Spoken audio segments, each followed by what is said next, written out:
요즘 여러분의 삶은 형통하십니까? 오늘 주제가 형통의 삶을 원하십니까? 입니다.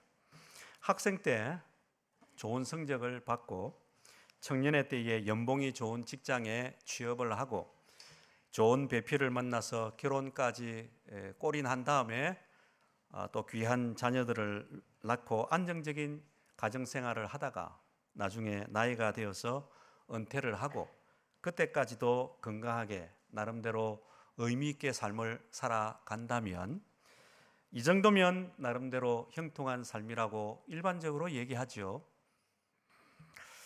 그 삶을 정말 형통한 삶이라고 할 수 있을까요?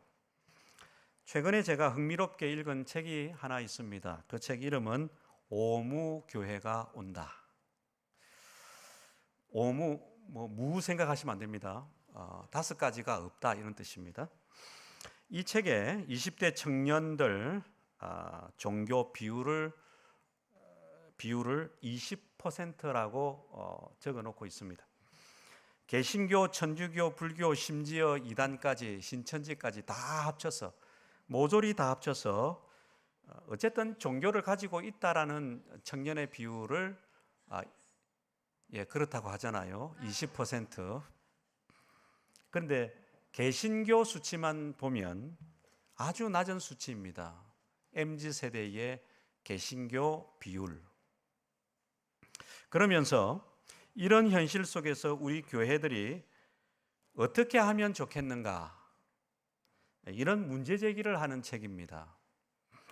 이 책에 한국 청년 생활 방식을 변화시킨 한국 청년들의 생활 방식을 변화시킨 3가지 키워드를 제시하고 있습니다. 한국 MZ세대의 생활 방식을 바꾼 게 무엇일까요? 하나는 모바일입니다. 모바일 혁명이라고까지 얘기합니다. 또 하나는 미 제너레이션, 미는 나, 그러니까 개인 중심 세대라는 것이고요. 또 하나는 K 컬처입니다. K 문화죠. 청소년들 태어나면서부터 그들은 디지털 네이티브입니다. 태어나면서부터 온라인과 함께 가는 세대라는 것이죠. 그런 세대들과 함께 우리가 살아가고 있는데 무조건 모바일 하지 마라라고 한들 안 하겠냐. 어폐가 있다. 어른들도 하면서. 우리나라 평균 모바일 하는 시간대가 하루에 44분입니다. 물론 청소년들은 2시간이 넘습니다. 양적으로 보면 많죠. 하지만 어른들도 한다는 것이죠. 그러면서 아이들에게 핸드폰 하지 마라 한들 숨어서 안 하겠냐는 것이죠. 이런 세대 가운데서 그러면 어떻게 접근할 것인가를 생각해야지 무조건 하지 말라 한다고 답이 나오겠냐라는 것이죠. 두 번째, 미 제너레이션, 자기 중심 세대입니다.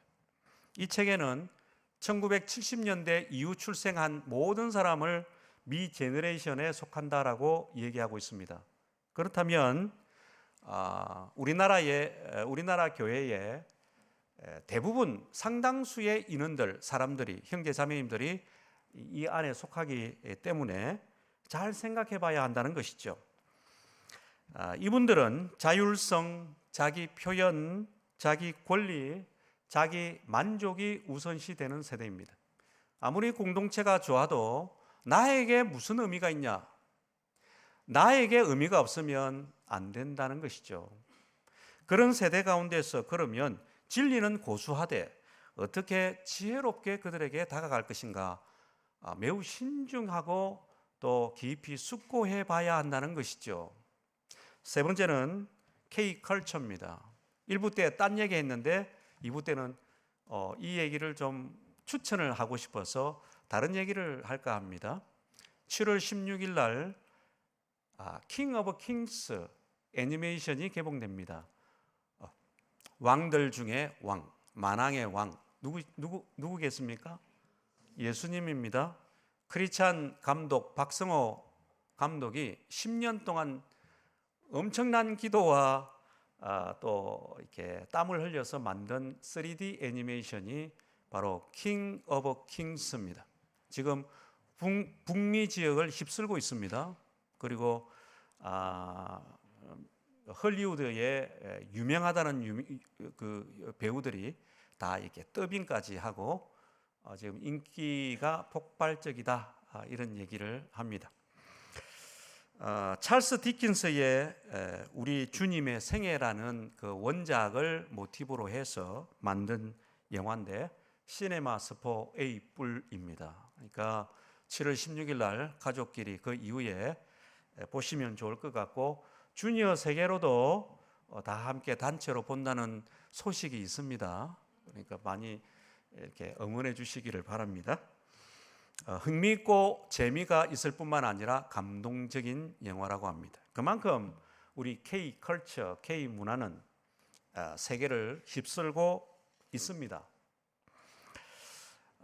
요즘 청년들의 상황을 좀 아시면 좋겠다 싶어서 한 가지를 제가 꼬집어서 여러분에게 소개를 했습니다. 만약에 우리 영적 신앙 공동체가 방금 소개한 여러 현상들을 잘 알고 있고 이런 시대적 흐름 속에서 발빠르게 대처를 한다면 과연 우리의 사역이 형통한 사역이 될 것이라고 말할 수 있을까요? 그러면 하나님이 말씀하시는 본질적인 형통은 무엇일까요? 알고 계시듯이 우리가 일반적으로 생각하는 그 형통은 일이 잘 되는 것입니다. 어려움이 없이 순탄하게 사는 삶일 것입니다. 사회적으로 성공하는 삶, 물질적으로 여유가 있는 삶, 또 건강하게 살아가는 삶. 주로 외형적인 영역에서 잘 되는 것, 이것이 바로 형통이라고 우리는 생각을 합니다. 일반적으로. 그렇다면 성경에서 하나님께서 말씀하시는 참된 형통은 무엇일까요? 오늘은 특별히 요셉이라는 인물을 통해서 성경적인 형통의 삶을 살펴보고자 합니다. 요셉이라는 사람이 있었죠. 그는 20년이 넘는 세월이 흐른 뒤에 그동안에 헤어졌던 형들을 드디어 만나게 됩니다. 그때 형들에게 요셉이 말한 내용이 오늘 본문 말씀 창세기 45장 5절 말씀입니다. 같이 한번 읽어보면 좋겠습니다. 시작. 당신들이 나를 이곳에 팔았다고 해서 근심하지 마소서. 한탄하지 마소서. 하나님이 생명을 구원하시려고 나를 당신들보다 먼저 보내셨나이다. 여기서 당신이라고 나와 있는데 당신은 요셉의 형님들이죠.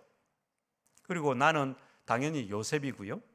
요셉이 얼마나 얄밉고 괘씸하고 그랬겠습니까? 너무 잘난 체하고 그렇게 살았으니까. 요셉이 너무 잘난 체하니까 밉상이었습니다. 아버지까지 요셉을 편애했기 때문에 형들 입장에서는 너무너무 싫었죠. 그래서 요셉이 17살 되던 해에 자기 동생인데 이 요셉을 형들이 노예로 팔아버립니다. 있어서는 안 될 일이었지만 그렇게 했습니다. 요셉이 이집트로 팔려온 다음부터는 그야말로 괴로움의 연속이었습니다. 노예 생활도 했고요. 억울하게 누명을 써서 감옥살이도 하면서 13년 동안 밑바닥 생활을 합니다. 자그마치 13년 동안 생고생을 다 하면서 살다가 30살 때 드디어 이집트의 총리가 됩니다. 총리가 되고 나서 이제 9년이 지났습니다. 그러니까 지금 현재 요셉의 나이가 39이죠. 오늘 읽은 본문이 39살 때 요셉이 형들을 만나서 얘기하는 말씀이라고 제가 말씀드렸습니다. 형들이 요셉을 팔아먹은 지 22년 만에 형님들 당신들이 나를 이곳에 팔아먹었다고 해서 내가 형들에게 해코지할 것이라는 의심할 필요가 없어요. 총리가 된 동생을 만났으니 이제는 죽었구나 한탄할 필요도 없습니다. 하나님이 생명을 구원할 목적으로 나를 형님들보다 먼저 이집트로 보내셨습니다. 요셉이 지금 형님들을 만나서 이 말을 하는 것이죠. 가만히 요셉의 삶을 돌아보면 조금 전에도 말씀드렸지만 생고생을 하고 억울한 삶의 연속이었고 제대로 풀리지 않는 암울한 삶의 여정이었죠. 그런데 이상합니다. 이상하게 성경에서는 요셉을 형통한 사람이라고 했습니다. 이상하지 않습니까? 요셉이 뭐가 형통합니까? 하나도 형통한 게 없습니다. 이제 총리가 된 것, 그거 하나 빼놓고는 그는 사실은 불행한 인생을 살았습니다. 이게 말이 되는가 싶은데 창세기 39장 23절은 하나님께서 그렇다라고 얘기합니다. 창세기 39장 23절 같이 또 읽으면 좋겠습니다. 시작. 여호와께서 요셉과 함께 하심으로 그가 형통한 자가 되어 그의 주인 애굽 사람의 집에 있으니 그의 주인이 여호와께서 그와 함께 하심을 보며 또 여호와께서 그의 법 형통하게 하심을 보았더라. 지금 형통 두 번 나옵니다. 여호와께서 요셉과 함께 하심으로 요셉을 형통한 자가 되게 하셨다라고 분명히 얘기하고 있습니다. 상황은 안 그랬는데 하나님은 형통한 자가 되게 해 주셨다라고 얘기합니다. 이상하지 않습니까? 그런데 이 구절에서 아주 중요한 사실을 하나 발견해야 합니다. 그것은 형통의 출처입니다. 형통의 출처가 누구라고 합니까? 하나님이. 형통의 출처가 하나님이시라면 형통은 내가 온갖 노력을 해서 내가 얻어내는 것이 아니라는 뜻이죠. 하나님이 형통하게 해 주셔야 내가 형통할 수 있음을 알 수 있습니다.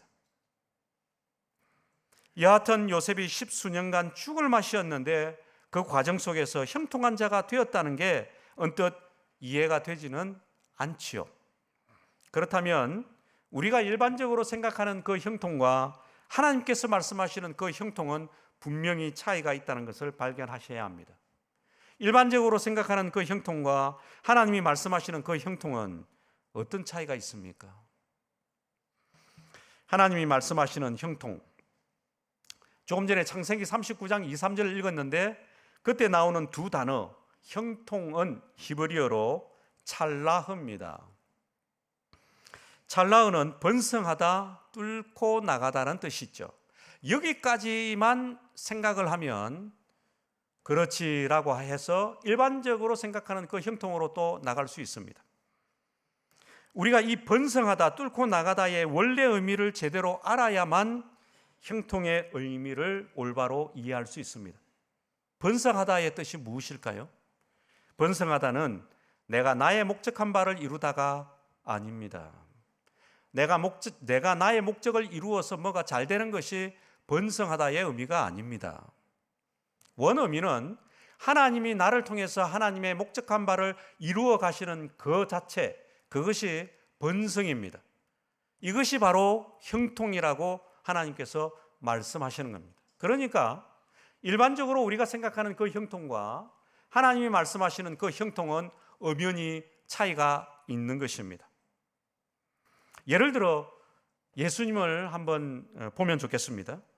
예수님께서는 이 땅에 계실 동안에 하나님께서 말씀하시는 형통한 삶을 잘 사셨다고 우리가 생각하고 있죠. 요한복음 17장 4절에 뭐라고 말씀하십니까? 하나님께서 내게 하라고 주신 일을 내가 이루어 하나님을 이 세상에서 영화롭게 하였사오니 내게 하라고 주신 일을 내가 이루어라고 기록하고 있습니다. 요한복음 19장 30절에도 잘 아는 구절입니다. 예수께서 신포도주를 받으신 후에 이르시되 다 이루었다 하시고 머리를 숙이니 영혼이 떠나가시니라. 다 이루었다 하시고. 예수님은 어떤 삶을 사셨습니까? 자기가 원하는, 자기가 뜻하는 그런 삶을 사셨다고 성경은 기록하고 있습니까? 하나님의 목적한 바를 다 이루신 삶을 사셨다고 성경은 기록하고 있지요.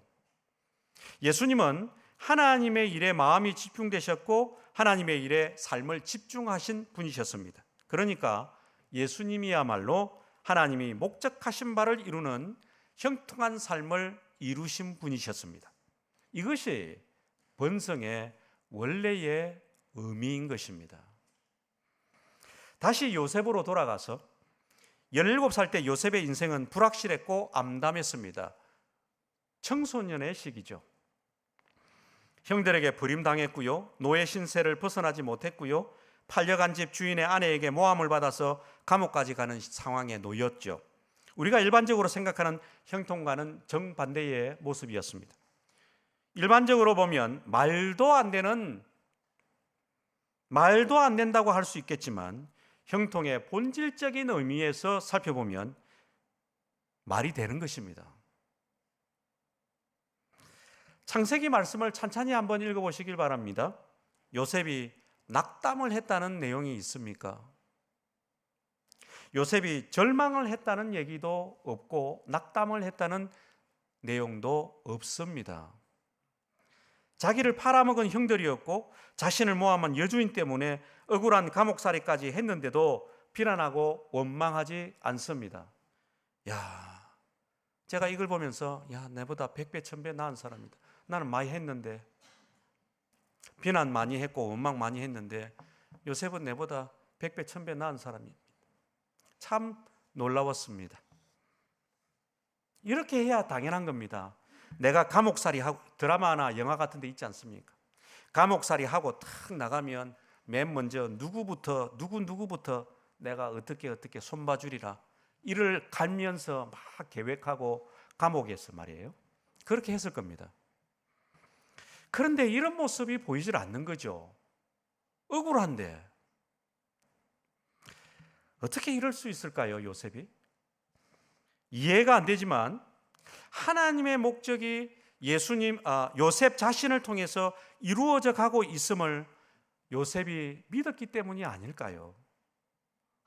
하나님의 목적이 이런 순간에도, 이런 상황에도 나를 통해서 이루어져 가고 있구나, 이것을 믿었기 때문에 요셉이 이런 태도를 취할 수 있었다는 것입니다. 그러니까 당장에는 너무 힘들고 지치지만 이런 믿음이 있으니까 기다릴 힘도 있고 인내할 힘도 생긴 것입니다. 오늘 제목이 무엇이었습니까?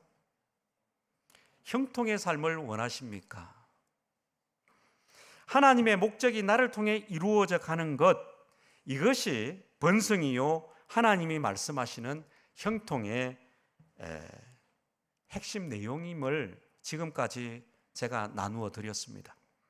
이제 하나님의 목적이 나를 통해 이루어져 가고 완성되어 가도록 하는 것이 참된 형통이라면, 그것이 진짜 형통이라면 이 형통의 삶을 살기 위해서 우리가 어떻게 하면 좋을까요? 요셉의 삶을 통해서 세 가지를 살펴보고자 합니다. 첫 번째는, 하나는 하나님을 인생의 주인으로 삼는 삶입니다. 사실은 다 아는 내용이죠. 두 번째는 하나님의 마음과 함께 가는 삶이고, 세 번째는 믿음의 관점으로 바라보는 삶입니다. 창세기 45장 5절에 이게 다 들어가 있습니다. 첫 번째, 형통의 삶을 위해서, 다른 말로 하면 하나님의 목적이 나를 통해서 계속 진행되도록 하기 위해서 필요한 것, 하나는 하나님을 인생의 주인 주권자로 삼는 삶이 필요합니다. 이게 안 되면 쉽지 않다는 거예요, 형통의 삶이. 창세기 45장 5절 다시 제가 한번 읽어드리겠습니다. 당신들이 나를 이곳에 팔았다고 해서 근심하지 마소서, 한탄하지 마소서. 하나님이 생명을 구원하시려고 나를 당신들보다 먼저 보내셨나이다.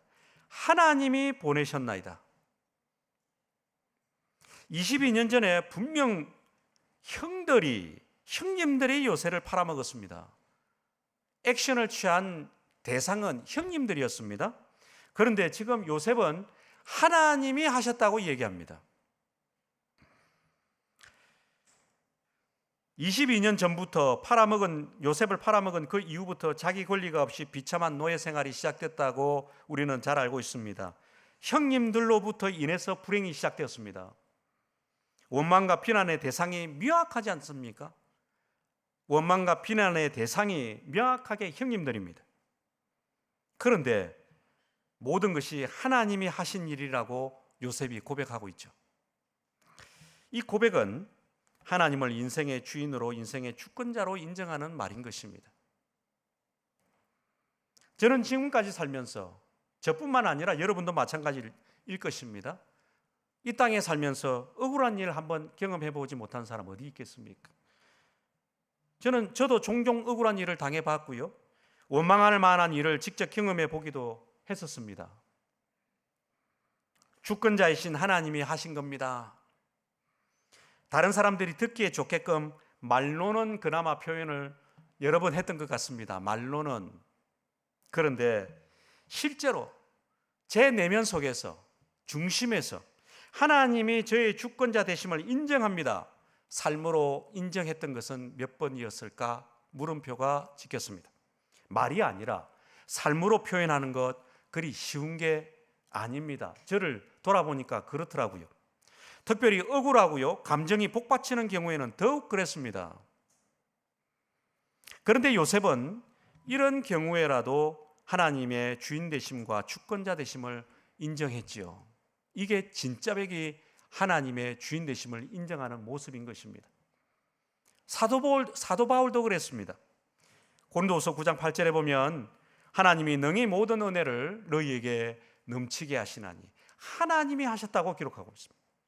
고린도후서 10장 13절에 보면 하나님이 우리에게 나누어 주신 그 범위의 한계를 따라 삶의 범위까지도 하나님이 결정하신다.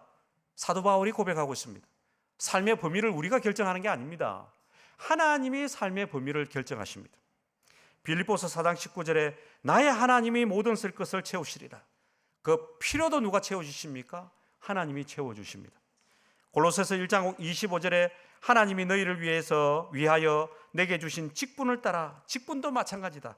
골로새서 4장 3절에 하나님이 전도할 문을 우리에게 열어주사, 전도, 우리의 사역 하나님이 하시는 것이다.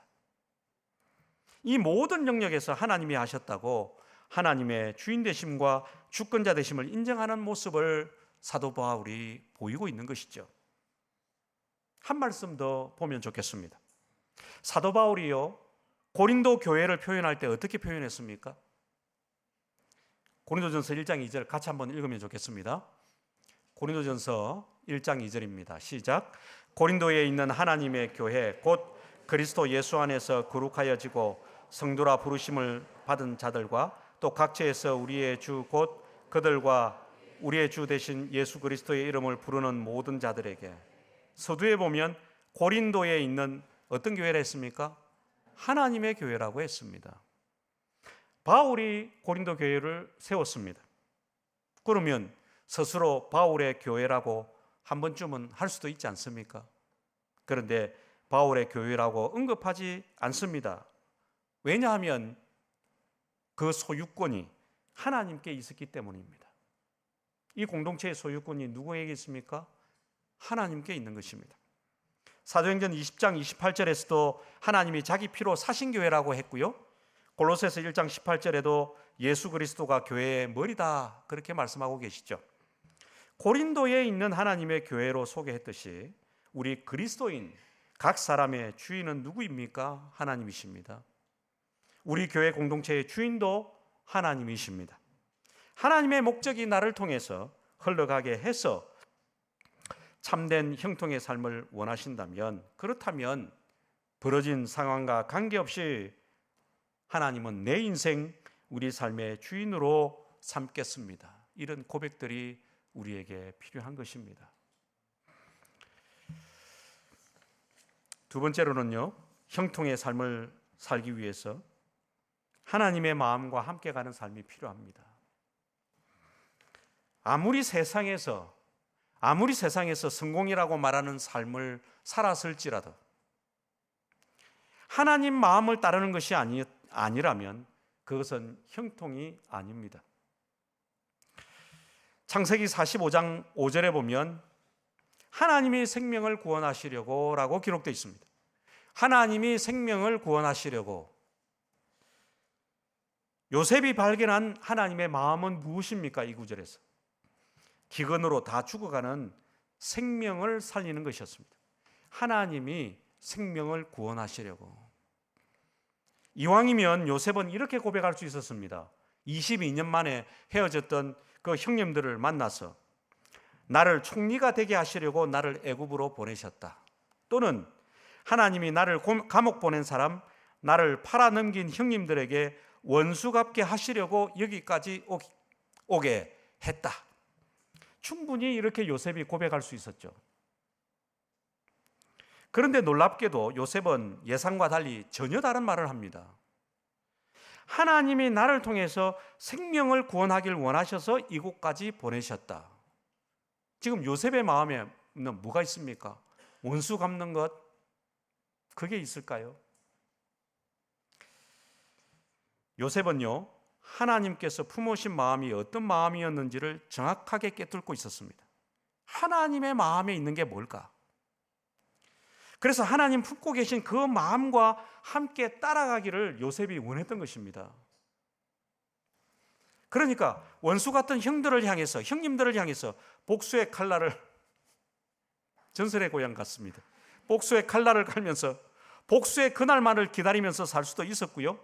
드디어 형님들을 만났으니까 드디어 왔구나, 복수의 그날이.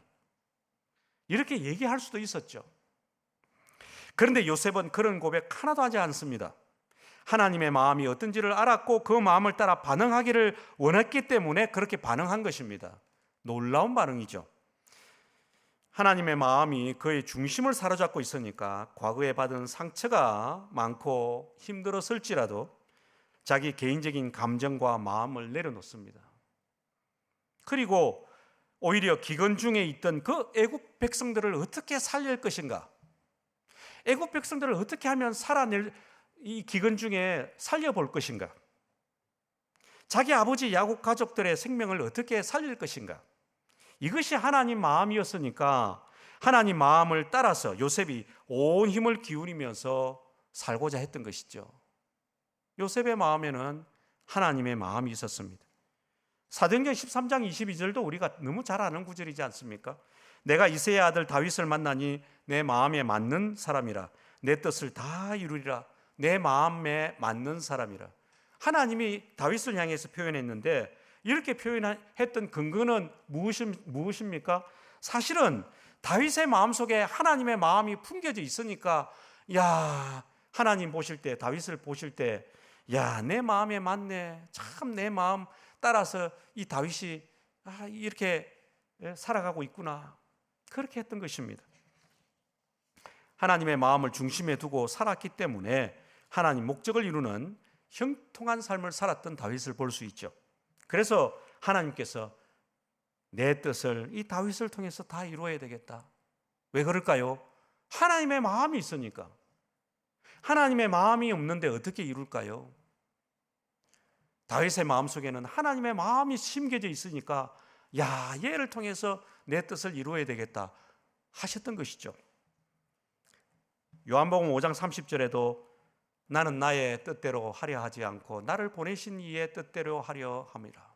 이 뜻 대신에 마음으로 여러분 읽어보시면 좋겠습니다.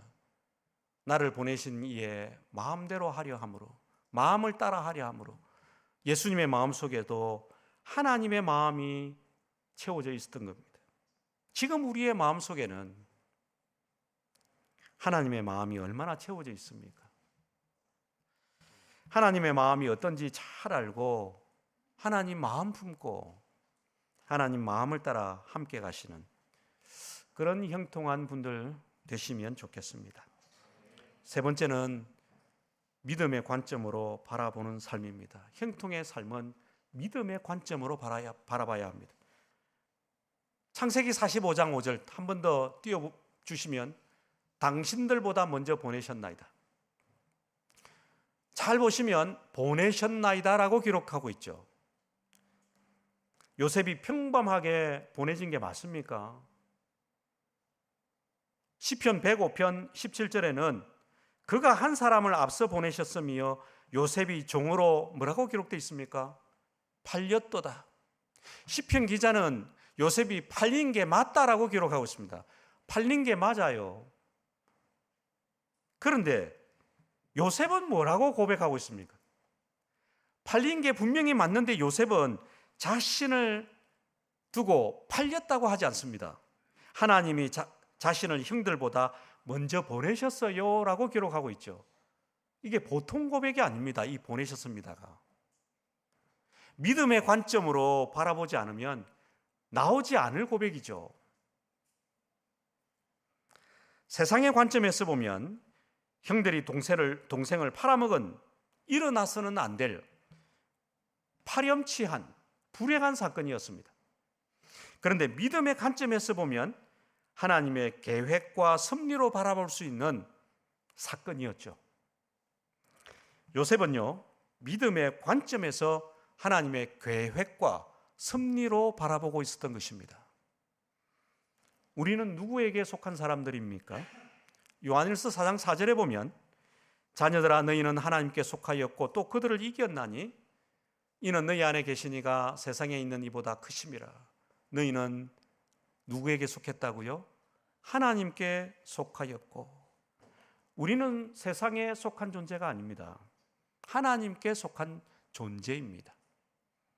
다시 말씀드리면 우리는 온 인류를 다스리시는 하나님의 능력 안에 있는 존재라는 것입니다. 우리는 세상의 역사를 인도하시는 하나님의 계획 안에 있는 존재라는 것입니다. 그래서 우리는 세상에 의해서 좌우되는 존재가 아니라는 것입니다. 이게 하나님께 속하였다는 뜻입니다. 세상 형편에 좌우되고 사람들의 말에 좌우되고 상황에 좌우되고 그런 존재가 아니라는 것이죠. 하나님께 속한 자는 하나님에 의해서 좌우되는 존재라고 말씀하십니다. 인류 역사의 제국의 흐름을 보면요, BC 900년에 아시리아 제국이 형성됩니다. 그리고 BC 612년에 바벨론 제국이 형성되고요, BC 539년에 페르시아 제국, 그 다음에 BC 330년에 헬레니즘 제국, 마케도니아 제국 잘 아시지 않습니까? 그 다음에 BC 27년에 로마 제국이 형성됩니다. 이 순으로 쭉 흘러왔습니다. 이 흐르는 역사를 우리 인류가 바꿀 수 있었습니까? 사람이 수정할 수 있었나요? 전혀 그럴 수 없었습니다. 사람의 힘으로는 불가능했습니다. 우리는 알 수 없지만 하나님이 계획하심 속에서 이 역사를 지금까지 이끌고 오신 겁니다. 지금까지.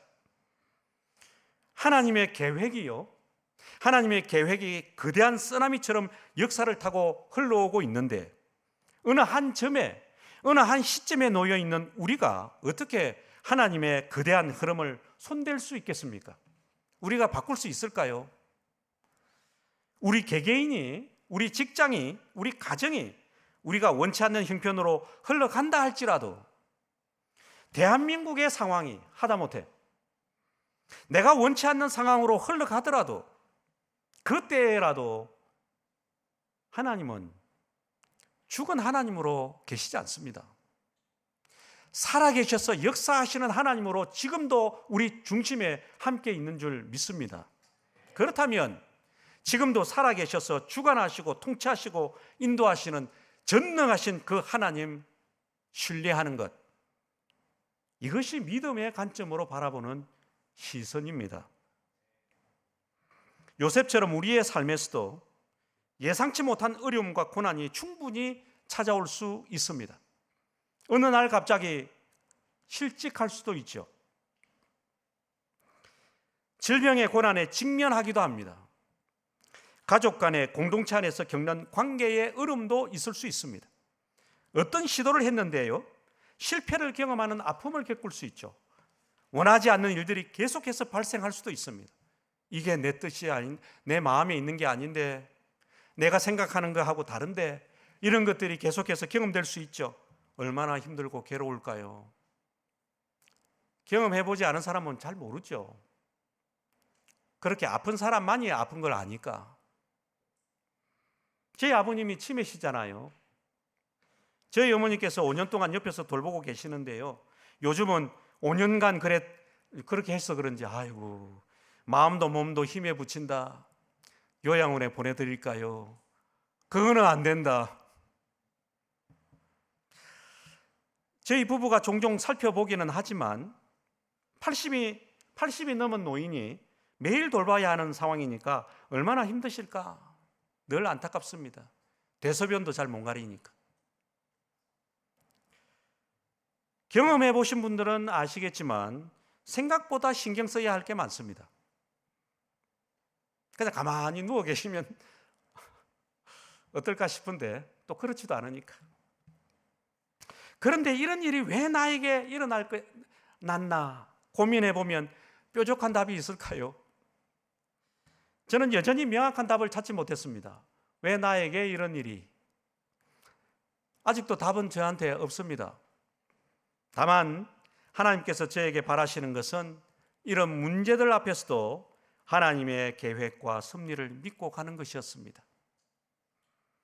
상황이 그리 할지라도, 상황이 이해가 비록 안 될지라도, 시편 23편 말씀 잘 아시지 않습니까? 여호와 하나님은 나의 목자시니. 나의 목자라는 것은 내 편이라는 겁니다. 나의 목자시니, 내 편 되시니. 그 내 편 되신 하나님께서 나를 위해서 지금도 움직이시고 계심을 믿으시길 바랍니다. 이게 믿음의 관점인 것입니다. 상황이 불리하게 느껴질지라도 주권자 하나님이 하나님의 계획 속에서 지금도 선을 이루어가고 계심을 믿으시길 바랍니다. 이런 믿음의 고백 속에서 살아계신 하나님의 섭리와 계획 안에서 어떻게 형통하게 이끌고 가시는지 모두가 세밀하게 경험하시는 그런 축복이 있기를 소망해 봅니다. 마무리하겠습니다. 하나님의 목적이 우리를 통해 진행되고 완성되어 가는 것, 이것이 번성이고 이것이 하나님께서 말씀하시는 참된 형통입니다. 이 형통의 삶을 원하십니까? 그러면 요셉처럼 세 가지가 필요합니다. 우리는 너무나 많은 얘기들을 듣고 알고 있는 내용입니다. 하지만 정작 그렇게 사느냐의 문제는 다른 부분이죠. 하나님을 인생의 주인으로 삼는 삶이 필요합니다. 하나님의 마음이 정말 우리 마음속에서 품어지고 채워져 있는 삶이 참 중요합니다. 믿음의 관점으로 바라보는 삶, 이것도 중요하죠. 거대한 쓰나미 같이 흐르고 있는 하나님의 섭리를 신뢰하고 살아가는 삶, 우리의 삶이 되기를 소망하면서 함께 기도하겠습니다. 아버지 하나님, 감사합니다. 하나님의 목적이 저를 통해서, 우리를 통해서 진행되어 가고 완성되어 가는 은혜가 있기를 원합니다. 정말 하나님께서 목적지한 그 형통의 삶을 살고 싶습니다. 하나님의 참 하나님 되심을 아버지 우리의 인생 중에 주인으로 삼고 주권자로 삼고 살아가는 삶이 되게 하여 주시고, 하나님께서 마음에 품고 계신 그 마음, 아버지 제 마음속에, 우리의 마음속에 부어지게 하여 주시옵소서. 상황이 어떻게 흘러가든지 간에 믿음의 관점으로 바라보고 하나님 아버지 하나님의 계획과 섭리를 믿습니다.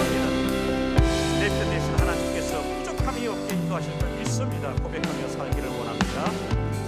예수님의 이름으로 다 같이 일어나셔서 주가 주 되심을 묵상하시면서 찬양하시겠습니다. 내 손에 들려있는 지팡이 사용하셔서 주님만이 주 되심을 나타내소서. 맡겨주신 사명을 감당할 힘을 주시고 주 이름만 높이게 하소서. 완악한 세상에서 믿음을 지키는 자로 선하신 주 의지하여 살게 하소서. 거룩한 백성으로 구별된 주의 자녀로 주 이름만 따르게 하소서. 나의 하나님 그는 여호와 유일하시니를 그 위대하신 찬양에 세상 속에서 구별된 자로 주가 주 되시 선포하리라. 완악한 세상에서 믿음을 지키는 자로 선하신 주 의지하여 살게 하소서. 거룩한 백성으로 구별된 주의 자녀로 주 이름만 따르게 하소서. 나의 하나님 그는 여호와 유일하신 이름 그 위대하신 찬양해. 세상 속에서 구별된 자로 주가 주 되심을 나 선포하리라. 나의 하나님 그는 여호와 유일하신 이름 그 위대하신 찬양해. 세상 속에서 구별된 자로 주가 주 되심을 나 선포하리라.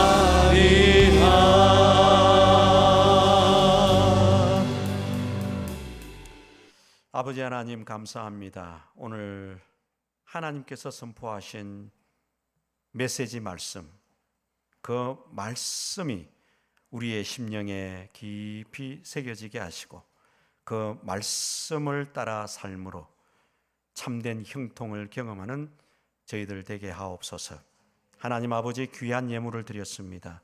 주일 헌금, 선교 헌금, 11조, 감사 헌금, 다양한 헌금으로 드린 손길들 하나님 기억해 주시고 하나님께서 약속하셨던 그 복들 풍성하게 채워 주옵소서. 지금은 우리 주 예수 그리스도의 크신 은혜와 우리를 사랑하시는 하나님 아버지의 극진하신 사랑과 성령님의 교통위로 충만하심이 참된 형통의 삶을 살기를 원하시는 모든 분들 위해 지금부터 영원토록 함께 하시기를 축원하옵나이다. 아멘.